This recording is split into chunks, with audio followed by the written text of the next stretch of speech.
네, 안녕하세요. 해커스 한국사 안지영입니다.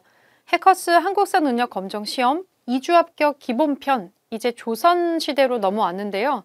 이 조선시대 파트에서 아까 앞선 시기에 이 체제 정비 부분을 좀 보셨을 거예요. 그러면 이제 본격적으로 정치사가 넘어오는 부분, 가장 복잡한 부분의 사건들이 이제 요번 주제부터 좀 시작이 됩니다. 이번에 우리가 할 거는 사화라는 건데, 사화랑 붕당이 굉장히 어렵죠. 복잡하고 이거를 순서를 섞어 놓는 문제가 나오면 되게 헷갈리는 부분이 많이 있습니다. 그런데 또 한편으로 보면은 이 사화라고 하는 것도 주로 한 4가지 정도에서 반복적으로 나오는 패턴이 있기 때문에 기출문제에서 어느 부분을 많이 물어보는지를 좀 문제를 많이 풀어보시면 좋을 것 같고, 붕당이라고 하는 것도 이거랑 거의 짝꿍으로 연결돼서 나오는 것들이 많이 있습니다. 그리고 기본편에서는 심화편에서 나오는 것처럼 엄청 복잡하게 꼬아서 이거를 분석하거나 하는 그런 것들은 많지 않으니까 뭐 거의 없죠. 요것도 순차적으로 대표 특징만 기억해 주시면 좋을 것 같습니다. 그래서 우리가 이 사화 부분을 여러분들이 쭉 한번 봤을 때 이 핵심 키워드 내용을 읽었을 때 이거 무슨 사건이다 정도가 머릿속에 정리가 되면 좋을 것 같고요. 요번 사건들은 단순하게 어떤 특징을 암기한다기보다는 인과관계가 있기 때문에 옆에 나와 있는 스토리 미리 보기 부분 있죠. 요런 부분도 같이 묶어가지고 기억을 해주시면 좋을 것 같아요. 네, 사림이 등장하는 부분부터 한번 보겠습니다. 사림이 뭔지를 알아야 사화를 볼 수가 있는 건데, 우선은 훈구가 있고 사림이 있어요. 2개로 좀 나뉘어 있죠. 그래서 지배층, 그러니까 중심층이 누구냐에 따라서 부르는 이름이 조금 다른 건데, 훈구가 있고 사림이 뭐냐면, 자, 훈구가 일종의 구세력이고요. 사림이 이제 새롭게 등장하는 신세력 같은 건데, 형성된 걸 보면은 세조가 즉위를 할 때 일종의 이제 수양대군의 쿠데타를 도왔던 사람들이 있어요. 그래서 공을 세우면서 세력을 확장한 사람들 크게 묶어가지고 훈구라고 합니다. 우리가 뭐 나라를 만들 때 도와준 공신들을 개국공신이라고 하죠. 그런데 세조처럼 수양대군처럼 반정으로 정권을 잡았을 때 이걸 도와준 공신들은 정난공신이라고 합니다. 그렇다면 훈구들의 기본적인 세력층들은 이 세조 시기에 발생을 했었던 정난 공신들인 거죠. 요게 이제 훈구파고요. 이 사람들의 특징은 토지가 엄청 많습니다. 대지주 출신이고 받은 것도 많겠죠. 세조를 위해서 뭐 사람도 죽여주고 하는 그런 집단들이었던 거죠. 굉장한 어떤 그런 보상을 받은 사람들인 건데, 중앙으로 권력을 몰고 부국강병하는 거를 제일로 치는 일종의 보수 세력이라고 보시면 됩니다. 훈구파가 있고요. 이 둘 사이는 당연히 좋지 않지만 새롭게 떠오르는 사림들이 있습니다. 중앙이 아니고 저기 지방에 있는 사람들을 끌어올린 건데, 성종 때부터 이 사람들이 슬슬 올라오기 시작을 해요. 그래서 집권을 완전히 권력을 장악하는 거는 선조 임금 때 장악을 하다 보니까 사실 시간은 되게 오래 걸렸다고 볼 수가 있겠고요. 이 사람들은 중심에 서울이나 경기권이나 이런 데에서 주로 활동을 하거나 살았던 사람들이 아니고, 저기 시골의 중소지주, 굉장히 규모가 작은 사람들이에요. 벼슬을 하지 않겠다라고 여기에 동조하지 않고 내려갔었던 사람들로 보셔도 될 건데, 그래서 실제로는 그 지방에 실제 살고 있는 사람들의 생활상에 관심이 많고, 왕이 어떤 정치를 하는 것이 제대로 된 도덕 정치인가 이런 데 관심이 좀 많습니다. 둘이 캐릭터가 조금 달라요. 자, 이런 상태에서 훈구파가 있고 사림파가 있다. 이렇게 생각을 해주시고, 자, 무오사화부터 먼저 보겠습니다. 자, 원인을 보니까 여기 꼭 알아두기에 보니까 단골 키워드로 조이제문이라는 게 나오는데, 이거는 꼭 기억해야 되는 키워드다. 이렇게 나오고 있습니다. 이게 뭔지 한번 볼게요. 사림 출신의 사관 김일손이 자기의 스승이었던 김종직이 쓴 어떤 글을 나중에 역사책에 기록이 되는 실록의 초안에 사초에 기록을 했던 거가 발각이 되는 거예요. 조이제문이라는 내용을 땡땡실록의 어떤 내용으로 들어갈 수도 있는, 영원히 역사로 남을 수 있는 책에 초안으로 넣었다라는 건데, 조이제문이 뭐냐면, 이 중국의 초나라 왕인 의제가 죽었을 때 이 조의를 표하면서 의제의 죽음을 애도하면서 쓴 글인데, 이거가 약간 뭔가를 애둘러서 표현하고 있다라고 해석이 됐던 거예요. 정말로 초나라 왕 의제의 얘기를 쓰려고 한 게 아니고, 뭔가 그때 당시의 시국을 빗대가지고 표현한 글이었다는 거죠. 우화처럼. 내용을 봤더니 훈구가 단종을 쫓아내고 왕위를 차지했었던 그 세조, 그러니까 연산군한테는 증조할아버지가 되는 건데 세조를 비판하는 내용이다. 이거를 돌려가지고 비난을 하고 있다. 이렇게 본 거죠. 내용 자체를. 그래서 이런 거를 이렇게 실은 거는 역사에다가 이런 선왕을 비판하는 내용을 영원히 실으려고 했던 게 아니냐 하면서 괘씸죄가 이제 추가가 되는 그런 장면에 등장을 하는 건데 연산군을 다분히 자극하는 내용들이 좀 들어가 있죠. 사실상 이거가 여기에 써 있는 거를 아무도 몰라야 되거든요. 그래서 아마 김일손도 여기에 썼을 거예요. 왜냐면 이 사초라고 하는 거는 아무도 볼 수가 없어요. 이걸 쓴 사람만 보는 거고 나중에 이 연산군이 죽었을 때 이 사람이 만약에 정상적으로 왕으로 죽었다면 왕으로 죽었을 때에 그때부터 이 사초를 비롯한 모든 기록을 다 끌어올려가지고 거기서 취사 선택을 해서 땡땡 실록이라고 하는 걸 만들게 되는 거예요. 이건 누구도 볼 수 없고 누구도 관여할 수 없고 일단 한번 실록이 되면 누구도 열람하거나 수정하거나 삭제하고 고치고 이런 거 할 수가 없습니다. 그러니까 되게 막강한 역사로서 기능을 하게 되는 건데 누가 이제 김일손의 사초를 훔쳐보고서는 자기의 부정이 여기에 적힐까봐 겁났던 어떤 사람이 이걸 몰래 훔쳐봤다가 우연히 이 내용을 발견을 하게 되는 거죠. 그리고 나서 사림 전체가 공격을 당하게 됩니다. 훈구파의 입장에서는 우리한테 감히 이렇게 바른말하고 하는 이 사림이 마음에 들지 않았을 거고 뭐 하나 꼬투리 잡혀라 기다리고 있다가 이 사건이 터진 거죠. 그래서 연산군이 여기에 분노를 해가지고 다수의 사림을 처형을 하거나 죽여버리거나 유배를 보내서 엄청나게 많은 사림이 죽거나 쫓겨나게 됩니다. 그래서 사림이 화를 입었다고 해서 우리가 선비들이 크게 화를 입은 사건이라고 해서 사화라고 부르고요. 이게 일어난 연도의 명칭을 따가지고 무오사화라고 하고 있습니다. 이게 가장 처음에 벌어졌었던 사화 사건이라고 보시면 되겠고 자, 그 다음에 두 번째 일어난 것도 시기가 같아요. 여기 보면 제일 처음에 일어났었던 두 번의 가장 큰 사화 두 개가 다 연산군 때 일어난 사건입니다. 자, 무오사화가 일어나고 나서 시간이 조금 지나고 나서 갑자사화가 또 일어나요. 이거의 원인은 뭐냐? 연산군의 최측근 세력이 연산군에게 금기였던 내용의 뭔가를 발설을 하게 됩니다. 실제로 연산군의 어머니였던 패비 윤씨가 패비가 되어서 사살을 받은 사건이 있는데 성종이 이 내용은 나중에 연산군이 성장을 하더라도 절대로 얘기하지 말라고 이렇게 언급령을 내리고 죽었었는데 누구 이렇게 하지 말라 그러면 하라는 사람이 나오죠. 그래서 패비 윤씨의 어떤 내용을 좀 더 자극적으로 연산군에게 전달한 사람이 나온 거예요. 이걸 두고 연산군이 이제 부들부들하면서 이 사건에 관련된 거의 모든 사람을 잡아다가 죽이게 됩니다. 여기에 관련된 훈구파는 물론이거니와 이거랑 관련된 사림들도 다 같이 휩쓸리듯이 죽은 사건이 갑자사화입니다. 실제로 두 차례의 사화를 비롯해서 연산군이 이 뒤부터 그냥 완전히 폭군의 나락에 떨어지게 되는 건데 훈구파가 원했던 건 또 이런 건 아니었거든요. 사림을 쫓아낼 때에는 신났겠지만 이제 그 칼이 우리한테도 들어오잖아? 이건 조금 다른 문제입니다.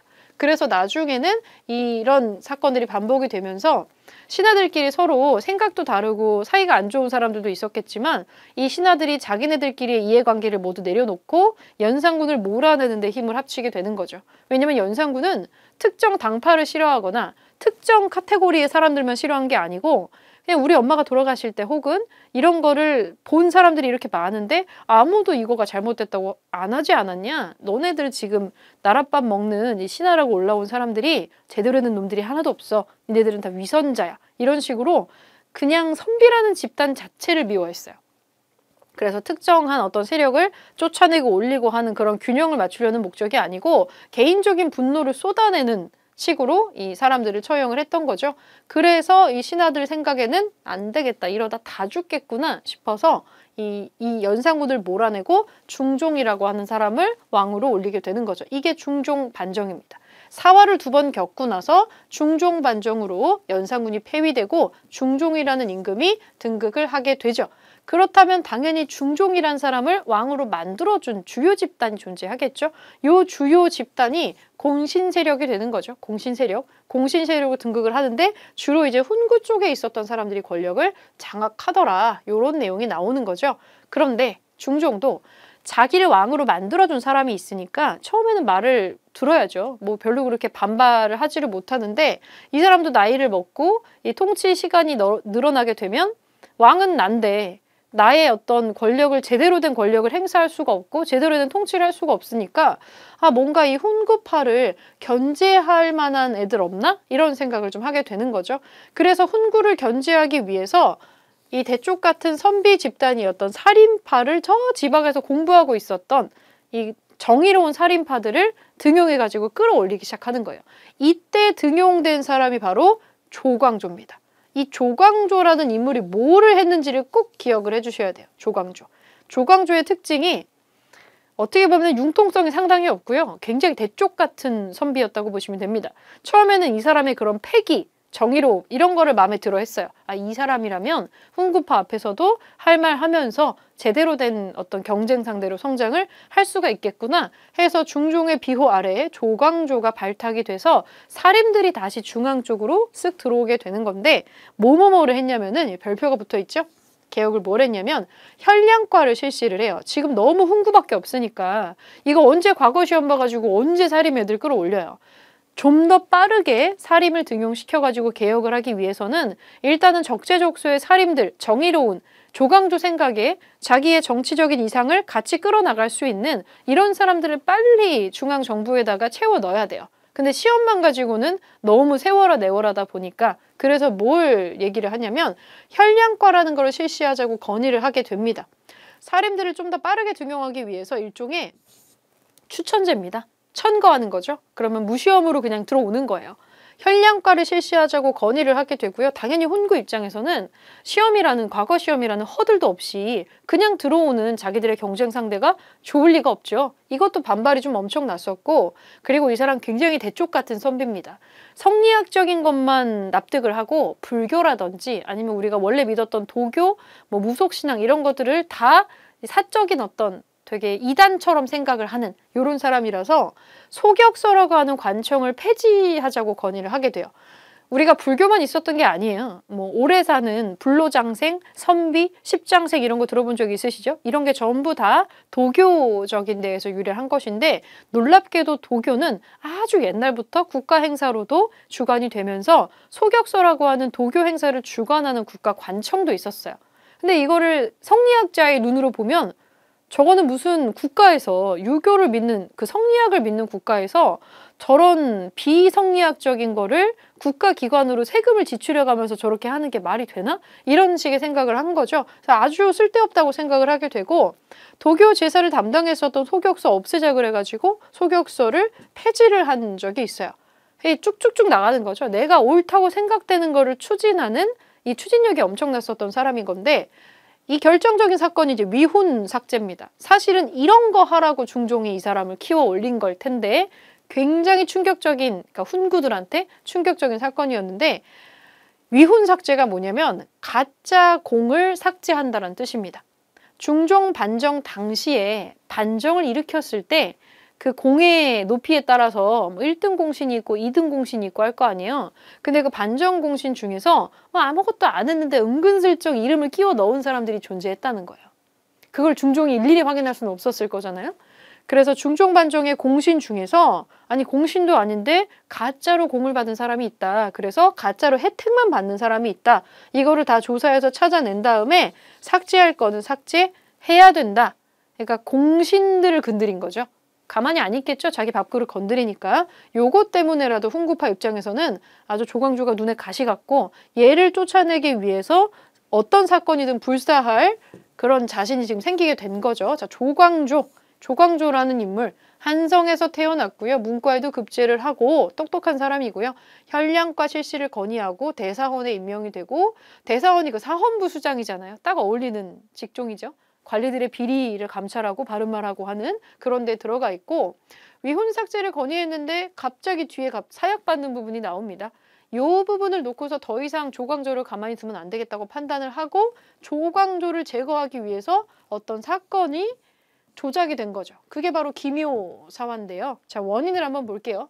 조광조의 개혁 정치야 부담스럽다. 위훈 삭제 이거 말도 안 되는데 훈구의 반발이 심화되는 상황 속에서 조광조를 포함한 살림 세력이 어떠한 사건으로 제거가 되게 됩니다. 이게 뭐냐면 여기에는 지금 또 구체적으로 언급이 되지는 않았습니다만 그때 당시에 궁궐에서 이상한 사건이 하나 터진 거예요. 그 나뭇잎이 벌레가 나뭇잎을 이상한 모양으로 갉아 먹었다고 뭐 하나가 중종한테 올라오게 되는데 거기에 글자대로 벌레가 파먹은 거예요. 뭐라고 써 있었냐면 한자로 주, 초, 위, 왕이라고 써 있었는데 이 한자가 이제 한자를 딱 조각조각 찢어가지고 파자를 한 건데 합치면 무슨 뜻이냐면 조씨가 왕이 된다. 그러니까 이 무슨 뜻이냐? 조광조가 역심을 품고 있다. 말이 안 되잖아요. 이거를 누가 봐도 조작이잖아요. 그냥 잎사귀에다가 꿀을 글자 모양대로 발라놓고서는 그렇게 파먹게 한 건데 중종이 이거를 모르진 않았을 거예요. 근데 중종도 이때쯤 되면은 아, 조광조 좀 감당 안 된다. 이런 생각을 좀 하고 있을 때예요. 자기한테도 바른말이라는 명목으로 싫은 소리도 엄청 하고 왕을 뭐 딱히 두려워하는 것 같지도 않고 자기가 너무 이렇게 으쌰으쌰 해주다 보니까 좀 브레이크 없이 너무 발진을 하는 경향이 있지 않나. 이런 생각에 조광조가 슬슬 부담스럽고 좀 불편해져요. 왕한테도 바른말을 서슴지 않고 했기 때문에. 그런 점이 마음에 들어서 데리고 왔는데 이제 좀 불편한 거죠. 그래서 조광조라고 하는 패를 이제 그만둬야겠다라는 생각을 하게 돼서 이 사건이 누가 봐도 주작인데 이걸 제대로 조사하지 않고 결국에는 여러 가지 사건이 계속 겹치게 되면서 조광조도 사약을 받게 되고 조광조가 데리고 들어왔었던 살림 세력들도 싹 다 제거가 되는 사건인 거죠. 요게 사실은 기묘년에 일어났다고 해서 기묘사화라고 하는데 암기가 사화가 너무 많으니까 그 나뭇잎 사기를 벌레가 파먹고 하는 거는 좀 신기한 일이죠. 그래서 기묘한 사화로 암기를 하셔도 무방합니다. 요 기묘한 사건으로 조광조가 죽게 되는 이 기묘사화가 터지게 되더라라고 하는 사료가 지금 이쪽에 나오는 부분이 있는데 요거 같이 한번 보시면 될 것 같아요. 조광조 등 살림 세력의 급진적인 개혁에 부담을 느낀 중종이 훈구의 손을 들어준 사건입니다. 자, 그리고 마지막 사화로 지금 등장을 하는 게 을사사화가 되겠는데 요거는 앞에 있는 거랑 좀 성격이 달라요. 중종의 뒤를 이어서 즉위한 인종이 단명을 하고 나서 어린 명종이 즉위를 하게 돼요. 인종의 이복 형제인데 이 명종이 너무 어릴 때 즉위를 했기 때문에 보통 왕의 나이가 너무 어리면 어머니나 할머니가 이렇게 수렴이라고 부르는 발을 내리고 대신 섭정 비슷하게 해주는 게 있습니다. 이걸 수렴청정이라고 하는 건데 어머니 쪽에서 이제 수렴청정을 많이 하게 되죠. 이 명종의 어머니가 굉장히 유명한 문정왕후라고 있어요. 여걸로 평가가 되는 사람인데 어머니의 어떤 치마 바람이 너무 심해가지고 명종이 제대로 길을 못 폈다라고 되어 있지만 이 문정왕후 집안이 사실은 모든 거를 쥐락펴락했었던 그런 시대가 나옵니다. 외척이 너무 득세를 했었던 시기예요. 그래서 이 어린 명종이 즉위했을 때 명종이 어느 정도 나이가 들었을 때에도 문정왕후가 자기 말 안 들으면은 뭐 종아리를 치고 했다라는 그런 기록들도 꽤나 많이 나오고 있어요. 네, 이 을사사화의 원인이 뭐냐면 자, 중종이 죽고 나서 중종의 아들이 두 명이 이제 있잖아요. 그 어머니가 서로 다른 거예요. 왕비가 다른 거라서. 그래서 배다른 형제인데 1번 아들, 2번 아들이 있고 각각의 어머니가 있어요. 어머니가 있는데 이 어머니의 성씨가 다 윤씨입니다. 윤씨. 그래서 공교롭게도 이 인종의 어머니도 윤씨고 명종의 어머니도 윤씨가 되어서 그 외척의 세력이 다 윤씨 가문인 건데 종류가 조금 다른 거죠. 그런데 첫 번째 인종이 임금을 했을 때 외척이었던 윤씨들이 있고 명종이 왕이 됐을 때 외척이 되는 윤씨들이 있을 거잖아요. 이들을 구별하기 위해서 인종의 외척을 대윤이라고 하고 먼저 왕이 됐었던 인종을 그리고 명종의 외척을 소윤이라고 부르면서 구별을 합니다. 작은 윤, 큰 윤, 작은 윤 이렇게 나눈 거죠. 이 두 집단이 경쟁을 하다가 발생을 했던 것이 을사사화라고 보시면 되겠고 둘이 권력 다툼을 엄청 하죠. 대윤 세력은 결국에는 제거가 될 수밖에 없죠. 이제 인종이 죽어버렸으니까 왕은 명종이니까 결국에는 대윤 세력이 요 을사사화라는 사건으로 제거가 되고요. 이거랑 연관된 사람들까지 굉장히 크게 피해를 받아서 사화로 분류를 하고 있습니다. 결과적으로는 이 소윤 세력의 윤원형, 문정왕후의 오빠 되는 사람이죠. 윤원형 등의 권세가들이 굉장히 권력을 독점을 하게 되고 이런 거를 하는 동안에 백성들의 생활은 하나도 케어받지를 못해서 임꺽정이라고 들어보셨을 거예요. 굉장한 그러니까 의적이죠. 의적. 도적들이 난립을 하고 굉장히 혼란스러운 시대가 좀 등장을 하게 되더라. 그래서 을사사화는 앞선 내용이랑 조금 다르게 중앙의 정치 부분이랑 연결된다기보다는 외척 간의 다툼으로 일어난 사건이다. 이렇게 생각해 주시면 될 것 같습니다. 자, 그러면 밑에 연결돼 가지고 붕당이 나오는데 되게 복잡하죠. 이거 지금 외우려고 하지 마시고 그냥 큰 흐름만 생각을 해주세요. 풀다 보면 이것도 외워질 텐데 한 번에 지금 벌써 다 외우고 그러진 않아도 됩니다. 어차피 기억도 아마 안 나실 거고. 붕당이 뭐냐? 붕당.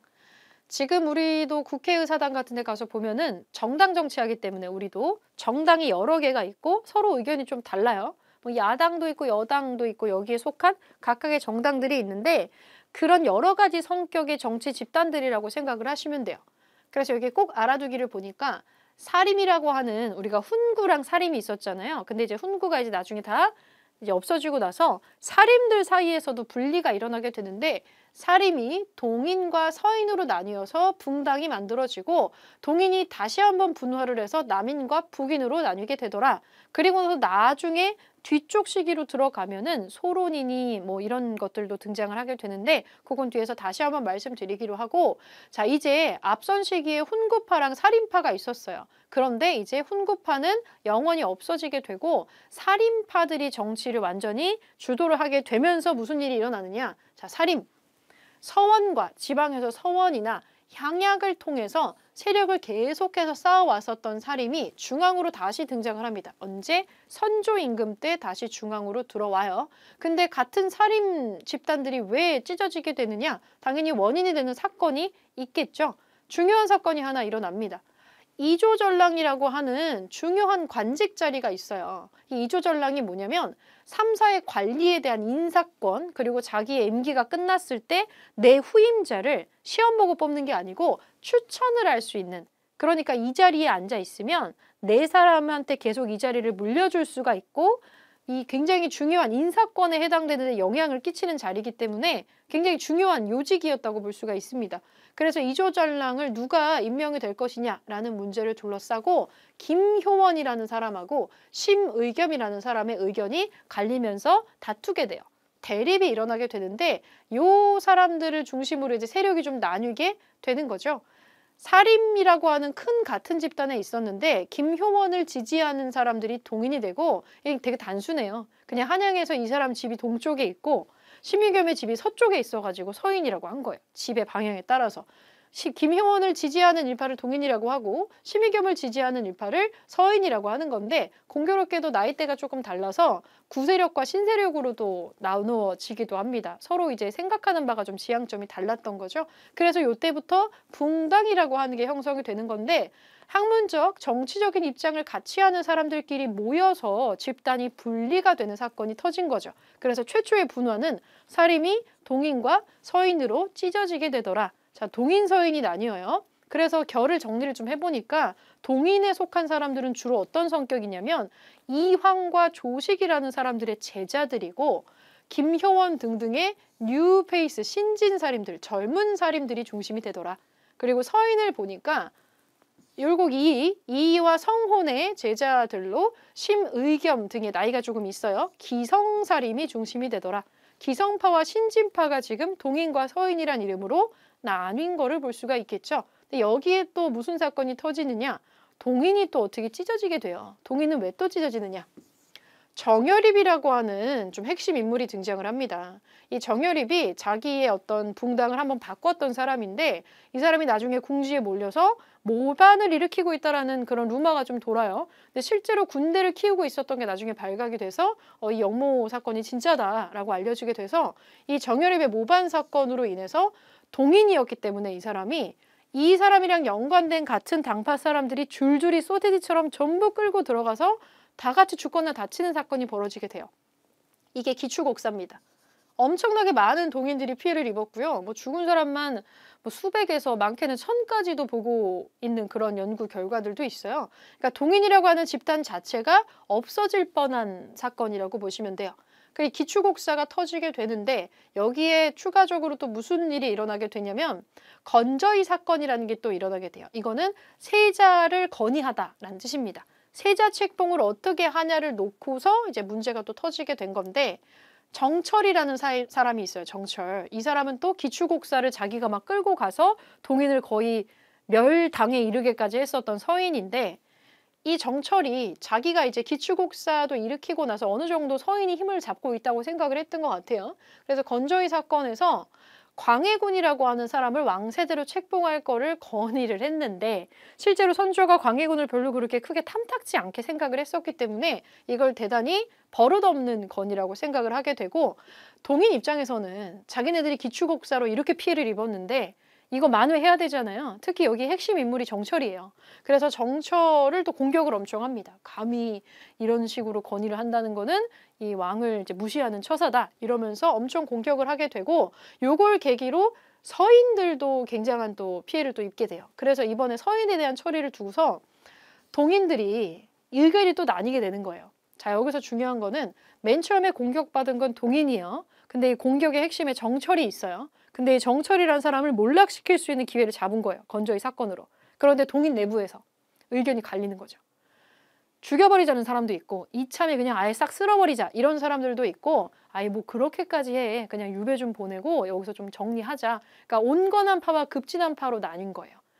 정철, 서인 정철을 어떻게 처리하냐를 두고 그래서 서인 정철을 어떻게 처리하냐를 두고 처리법 때문에 나뉜 게 온건하게 또는 과격하게 이렇게 찢어진 게 북인과 남인이 되는 거죠. 온건하게 하자라는 남인과 그냥 완전히 뿌리를 뽑아버려 북인으로 지금 나뉘게 된 거죠.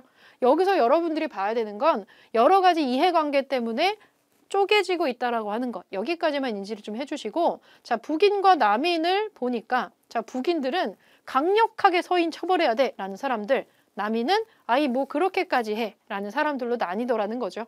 그런데 나중에 이 북인과 남인 중에서 정권은 또 누가 잡느냐 강경파 애들이 잡는 거예요. 북인이 잡는데 얘네들은 또 광해군 지지파들입니다. 그래서 광해군이 즉위했을 때 북인 세상에 잠깐 들어왔고요. 이게 무슨 뜻이에요? 광해군이 몰락했을 때 북인도 같이 몰락을 했겠죠? 그렇게 보시면 되고 나중에 광해군을 몰아내는 게 바로 인조죠. 인조가 반정으로 광해군을 몰아내요. 그런데 당연히 요 인조 반정을 일으키는 건 요때 힘을 얻지 못했던 집단이 요걸 일으킬 가능성이 높겠죠. 인조 반정을 일으켰던 거는 이제 한번 쓸려 나갔었던 서인입니다. 서인과 온건한 남인이 같이 합작을 해서 인조 반정을 해서 광해군을 폐위시키고 북인은 아예 그냥 붕당 지도에서 없어집니다. 북인은 완전히 사라져버리고요. 그리고 나서 잠깐의 평화가 찾아옵니다. 공존체제가 있어요. 남인과 서인이 사이좋게 가는 건데 서인의 주도하에 남인의 일부가 정치에 연합을 해서 전국을 끌어가는 게 가능해져요. 현종 때까지도 괜찮았어요. 괜찮았는데 나중에 우리가 뒤시기에 배울 거지만 예속 논쟁 같은 게 터지게 되면서 여기서 또 트러블이 발생을 하게 됩니다. 그러니까 붕당이 찢어지는 관계가 굉장히 복잡한데 서로의 이해관계가 나뉘는 과정에서 이름을 다르게 부르기 시작했다. 이렇게 생각을 해주시면 될 것 같고요. 자, 문제 어떻게 나오는지 볼게요. 1번, 가에 들어갈 사건으로 옳은 것은 이곳은 조선시대 문신인 김종직이 살았던 집터의 후손들이 지은 밀양 추원지입니다. 그가 쓴 조의제문은 연산군 때 일어난 가의 빌미가 되기도 했습니다. 가장 처음 일어난 사화 사건 중에 하나죠. 이것은 무오사화라고 볼 수가 있습니다. 무오사화. 처음에 무오사화가 있고 연산군 때 그 다음에 갑자사화가 일어났었죠. 이거 두 가지 기억해 주시고 3번으로 요거를 잡아주시고 나머지 것들 우리 아직 배우지 않은 뒤시기에 언급되는 사건들이 나오네요. 자, 2번 보겠습니다. 가 인물의 활동으로 옳은 것은 이 책은 기묘사화의 전말을 다룬 기묘유적입니다. 현량과 실시와 미훈삭제를 주장했었던 조광조네요. 조광조가 간직에서 쫓겨나는 과정, 기묘사화에 일대기가 잘 적혀 있습니다. 하고 되어 있죠. 발해고를 만든 이 책을 쓴 사람은 그 실학자였던 유득공이죠. 유득공이고 대동여 지도를 제작하는 거는 김종호라는 인물이 있고요. 백운동 서원을 건립하는 거는 주세붕이라는 사람이 또 따로 있습니다. 소격서 폐지를 건의했던 게 조광조가 핵심적으로 했던 일 중에 하나죠. 4번으로 찾아주시면 되고요. 자, 3번 가에 해당하는 사건으로 옳은 것은 이곳은 유네스코 세계유산에 등재된 피람 서원으로 인종의 스승이었던 김인우를 배양하고 있습니다. 인종. 그는 명종 즉위 후에 왕의 외척들 간의 다툼으로 요 사건이 일어나자 고향으로 돌아와서 후항 양성에 힘썼다. 외척들의 다툼으로 일어났었던 사건을 찾아주시면 되겠죠. 사화 중에 가장 마지막에 일어났던 을사사화가 여기에 해당되는 사건이 되겠네요. 경신황국은 숙종 때, 기해예송은 현종 때 있었던 거, 병인박해는 한참 뒤로 가서 순조 때 있었던 사건이죠.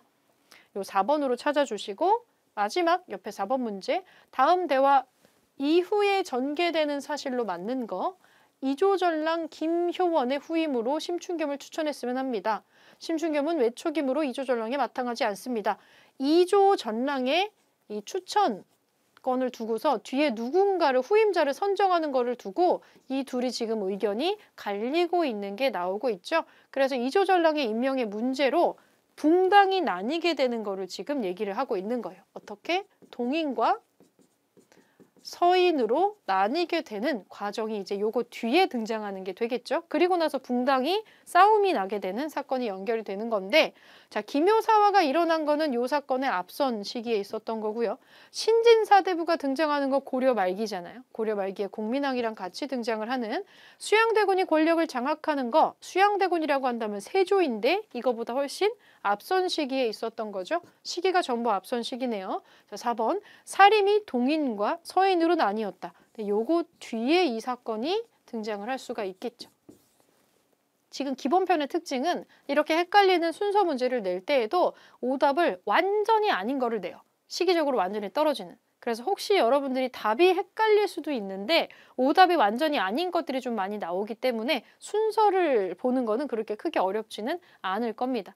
그래서 우리 앞에 이론도 설명이 엄청 자세하게 나오진 않았거든요. 왜냐면 실제로 문제를 풀 때 되게 자세하게 나오지는 않기 때문이에요. 전체적인 흐름을 좀 기억을 해주시고 사료 같은 게 제시가 됐을 때 어떤 내용인지 파악만 할 수 있으면 됩니다. 그런데 이거 뒤에 나오는 사건들은 조금 복잡한 것들이 또 연결해서 나올 수도 있어요. 이제 붕당이 나오면서 당연히 다툼이 심화가 되겠죠. 그러면 이 뒷시기부터는 붕당들이 어떻게 다툼을 하고 있고 왕은 그들 사이에서 어떻게 왕권을 유지하려고 하고 있는지 이런 내용들이 또 펼쳐지게 됩니다. 여기까지 마무리하고 다음 시간에 이제 이 뒷시기부터 보겠습니다.